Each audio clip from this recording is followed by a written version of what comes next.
America Iran డీల్లో కీలక అంశంగా Iran పునర్నిర్మాణానికి $300 billion సమకూర్చాలి. మరి ఇంత డబ్బు ఎవరు సమకూర్చాలి అనే అంశంపై ఇప్పటి వరకు ఇంకా క్లారిటీ లేదు. మరి మెమొరాండమ్ ఆఫ్ అండర్స్టాండింగ్లో మాత్రం ప్రాంతీయ భాగస్వాములు ఈ $300 మిలియన్ సమకూర్చాలని ఉంది. ప్రాంతీయ భాగస్వాములంటే గల్ఫ్ దేశాలు అంతా డబ్బు ఇరాన్ పునర్నిర్మాణానికి ఆర్థికాభివృద్ధి సమకూరుస్తాయా అన్నదే అస్సలైన ప్రశ్న. ప్రస్తుతం చర్చలు ఫలించడంతో ఇరాన్పై అమెరికా ఆర్థికపరమైన ఆంక్షలను కూడా సడలించింది. అలాగే ముడి చమురు బహిరంగ మార్కెట్లో విక్రయించడానికి ఇరాన్కు అమెరికా అనుమతినిచ్చింది. కేవలం 60 రోజుల వరకు మాత్రమే ఈ సడలింపులు అందుబాటులో ఉంటాయి. మరి $300 బిలియన్ బిల్లు ట్రంప్ ఎవరిని నెత్తిన రుద్దుతాడో ఈ ప్రత్యేకమైన కథనంలో ఇప్పుడు మనం చూద్దాం.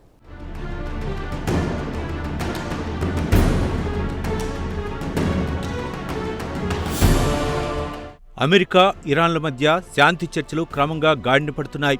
ఆదివారం నాడు స్విట్జర్లాండ్లో జరిగిన చర్చల్లో కాస్త పురోగతి కనిపిస్తోంది.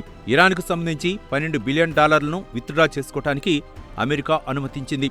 అలాగే ఇరాన్ ఆయిల్ బహిరంగ మార్కెట్లో విక్రయించడానికి గ్రీన్ సిగ్నల్ ఇచ్చింది. ఇవన్నీ సానుకూలమైన పరిణామాలే. అయితే అమెరికా, ఇజ్రాయెల్లు కలిసి ఈ ఏడాది ఫిబ్రవరి 28న ఇరాన్పై బాంబుల వర్షం కురిపించి యావత్ దేశాన్ని ధ్వంసం చేశాయి. ఇక యుద్ధంలో అమెరికాపై ఇరాన్ పైచేయి సాధించిందని చెప్పుకోవాల్సిందే. పైగా ట్రంప్ మేకపోతు గాంభీర్యం ప్రదర్శిస్తున్నా యుద్ధంతో అమెరికా భారీగా నష్టపోయింది. ఇక వేరే గత్యంతరం లేక ఆయన ఇరాన్తో రాజీకి దిగాల్సి వచ్చింది. దీంతో ఇరాన్ విధించిన షరతులను ఆయన వేరే గత్యంతరం లేక అంగీకరించాల్సి వచ్చింది. ఇక ఇరాన్ ప్రధాన డిమాండ్ యుద్ధంలో ధ్వంసమైన తమ దేశాన్ని పునర్నిర్మించి ఇవ్వాలని. దీనికి $300 బిలియన్ వ్యయం అవుతుంది. ఆ భారాన్ని మీరు భరించాల్సిందేనని ఎంఓయూలో ఇరు దేశాలు ఒప్పందాలు కుదుర్చుకున్నాయి.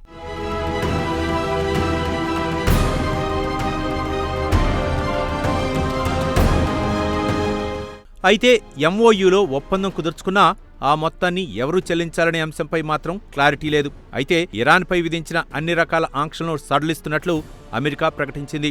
తక్షణమే టెహరాన్ ఆయిల్ను అమ్ముకోవటానికి అనుమతించింది. అయితే మిడిల్ ఈస్ట్ ఎనలిస్టులు మాత్రం చర్చలు సాఫీగా సాగటానికి అమెరికా ముందు ఇరాన్ ఉంచిన అన్ని డిమాండ్లను కళ్లు మూసుకుని అంగీకరించిందని భావిస్తున్నారు. అయితే America vice president JD Vance చర్చల సందర్భంగా ఇరాన్ ఇచ్చిన హామీలను 60 రోజుల్లోగా తమ నిజాయితీని నిరూపించుకోవాల్సి ఉందన్నారు. ఈ 60 రోజుల గడువు గురువారం నుంచి మొదలవుతుంది. అయితే అమెరికా ప్రజలు, ప్రతిపక్షాలు మాత్రం ట్రంప్ అడ్మినిస్ట్రేషన్ పై తీవ్రస్థాయిలో ధ్వజమెత్తుతున్నారు. ఇరాన్ కళ్లు మూసుకుని ఇలా ఎలా హామీలిస్తారని నిలదీస్తున్నారు. ప్రజలు కష్టపడి సంపాదించుకున్న డబ్బును ప్రభుత్వానికి పన్నుల రూపంలో కడితే ఆ డబ్బు $300 బిలియన్ టెహరాన్ పునర్నిర్మాణానికి ఎలా ఇస్తారని సామాన్య అమెరికన్లు ట్రంప్ను నిలదీస్తున్నారు. ఆ డబ్బుతో ఇరాన్ మరింత బలపడుతుందని అంటున్నారు అమెరికా రాజకీయ నాయకులు, పౌరులు.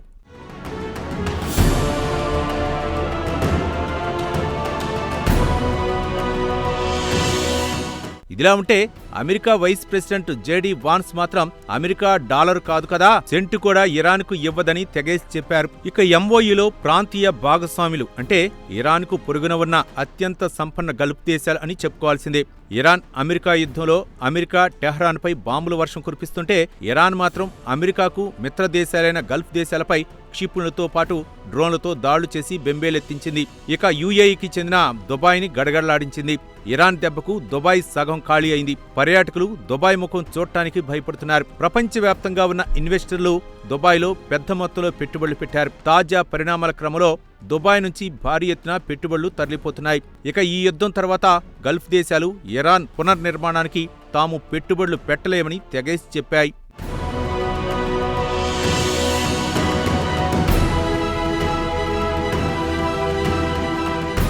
ఇక ఇరాన్ పరిస్థితి ఎలా ఉందంటే పునర్నిర్మాణానికి బిలియన్ల కొద్దీ డాలర్ల డబ్బు కావాలి. దేశంలోకి పెద్ద ఎత్తున పెట్టుబడులు ఆకర్షించడానికి తమ వంతు ప్రయత్నాలు మొదలుపెట్టింది. మరి యుద్ధంలో మొత్తం ధ్వంసమైన ఇరాన్లో పెట్టుబడులు పెట్టడానికి ఎవరు సాహసిస్తారనేది కూడా ఒక ప్రశ్న. గత వారం సౌదీ విదేశాంగ మంత్రి ప్రిన్స్ ఫైసల్ బిన్ ఫర్హాన్ను ఇరాన్లో పెట్టుబడులు పెడతారా అని ప్రశ్నిస్తే ఆయన సమాధానం చెప్పడానికి నిరాకరించారు. అయితే గల్ఫ్ దేశాలపై ఇరాన్ పెద్ద ఎత్తున దాడులు చేయడంతో భయపడి ఇరాన్తో బలమైన సంబంధాలు కోరుకుంటున్నాయి. అయితే ఇరాన్కు అవసరమైన సాయం చేయడానికి తాము సిద్ధంగా ఉన్నారు సౌదీ విదేశాంగ మంత్రి.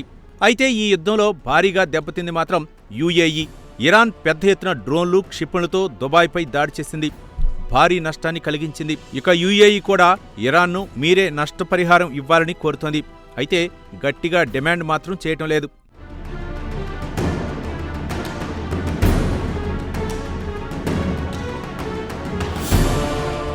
అయితే ఇరాన్లో సంపన్న గల్ఫ్ దేశాలు పెట్టుబడులు పెట్టడం వారికి పెద్ద సమస్యగా కూడా కాదు. ఇక వీరి వాదన విషయానికొస్తే ఇరాన్ పునర్నిర్మాణానికి తమ వంతు సాయం చేయడానికి సిద్ధమే అని, అయితే తాము ఇచ్చే డబ్బును తిరిగి ఆయుధాలు కొనుగోలు చేసి తమపై దాడులు చేయగలదని గ్యారంటీ ఏది అని వారు ప్రశ్నిస్తున్నారు.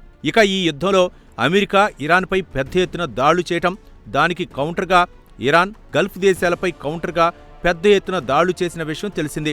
దీంతో బెంబేలెత్తిన గల్ఫ్ దేశాలు అమెరికాను నమ్ముకొని బిలియన్ల కొద్దీ డాలర్లు పెట్టుబడులు పెట్టడమే కంటే ఇరాన్ను నమ్ముకోవడమే మేలని స్థాయికి వచ్చాయి. అయితే ఇరాన్ సొమ్ము $20 బిలియన్ వరకు గల్ఫ్ దేశాల్లో ఉన్నాయి. ఈ డబ్బులో $3 బిలియన్ వరకు గల్ఫ్ దేశాలన్నీ కలిసి ఇరాన్కు సర్దుబాటు చేశాయి. మిగిలిన డబ్బును కూడా త్వరలోనే ముట్ట చెబుతామంటున్నాయి గల్ఫ్ దేశాలు.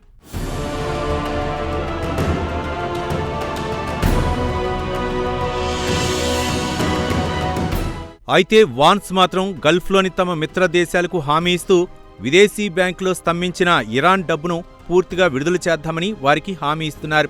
ఈ డబ్బుతో టెర్రరిజం కోసం ఫైనాన్స్ చేయరాదని షరతు విధిస్తామని వాన్స్ గల్ఫ్లోని తమ మిత్ర దేశాలకు చెబుతూ వస్తున్నాడు. అయితే జేడీ వాన్స్ ఖతర్ ప్రధానితో మాట్లాడుతూ విదేశీ బ్యాంకులో స్తంభించిన డబ్బును విత్డ్రా చేసుకోవడానికి ఇరాన్కు అనుమతిస్తామని, ఆ డబ్బుతో ఇరాన్ అమెరికా రైతుల నుంచి వ్యవసాయ ఉత్పత్తులు కొనుగోలు చేయాల్సిందేనని అన్నారు. అమెరికా సోయాబీన్స్, గోధుమ, కార్న్ను ఇరాన్ కొనుగోలు చేయాల్సిందేనని అన్నారు. ఇదిలా ఉండగా America state secretary Marco Rubio గల్ఫ్లోని తన మిత్ర దేశాలను బుజ్జగించడానికి గల్ఫ్ దేశాలకు వెళ్లారు. ఇరాన్ పునర్నిర్మాణానికి ట్రంప్ $300 బిలియన్ ఇస్తామని హామీ ఇవ్వటం పట్ల అమెరికాతో పాటు గల్ఫ్ దేశాలు ట్రంప్పై ఆగ్రహంతో ఉన్నాయి. ఇక గల్ఫ్ దేశాల వాదన విషయానికొస్తే అంత డబ్బు చేతిలో పడితే ఇరాన్ మిడిల్ ఈస్ట్లో తన పెత్తనాన్ని పెంచుకోవడానికి ప్రయత్నిస్తుందని ఆందోళన వ్యక్తం చేస్తున్నాయి.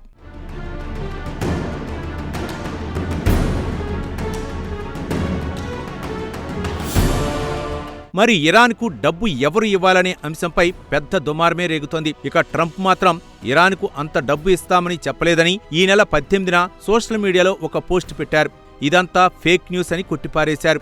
ఇరాన్తో శాంతి చర్చలు సఫలమైతే ఆయిల్ ధరలు తగ్గుతాయి, అదే అమెరికా విజయమని ట్రంప్ అన్నారు. ఇక $300 బిలియన్ పెట్టుబడులు ప్రధానంగా విదేశీ ప్రభుత్వాలు, ప్రైవేట్ ఇన్వెస్టర్లు, అంతర్జాతీయ బిజినెస్ల నుంచి వస్తాయని, అమెరికా మాత్రం డబ్బు సర్దుబాటు చేయలేదని తేల్చి చెప్పింది.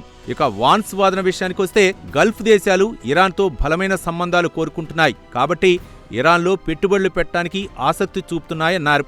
యుఏఈ ఇరాన్లో పవర్ ప్లాంట్లో పెట్టుబడులు పెట్టడానికి సిద్ధంగా ఉందన్నారు. అయితే గల్ఫ్ దేశాలు మాత్రం అమెరికా అనవసరంగా తమను ఇరికిస్తోందని తమలో తాము మదనపడుతున్నాయి. ఇక $300 బిలియన్ గాను సగానికి పైనే ప్రైవేట్ పెట్టుబడులు అమెరికాకు చెందిన కంపెనీలు, గల్ఫ్ అరబ్ కంపెనీలతో పాటు ఆసియా, దక్షిణ అమెరికా, ఆఫ్రికా దేశాలకు చెందిన కంపెనీలు ఆసక్తి కనబరుస్తున్నాయి. అయితే అవి బహిరంగంగా ఎక్కడా చెప్పడం లేదు. మొత్తానికి చూస్తే ట్రంప్ $300 బిలియన్ ఇస్తానని కమిట్ అయి చివరకు ప్లేట్ ఫిరాయించి గల్ఫ్ దేశాలనెత్తిన ఈ భారం వేసే అవకాశాలున్నాయి.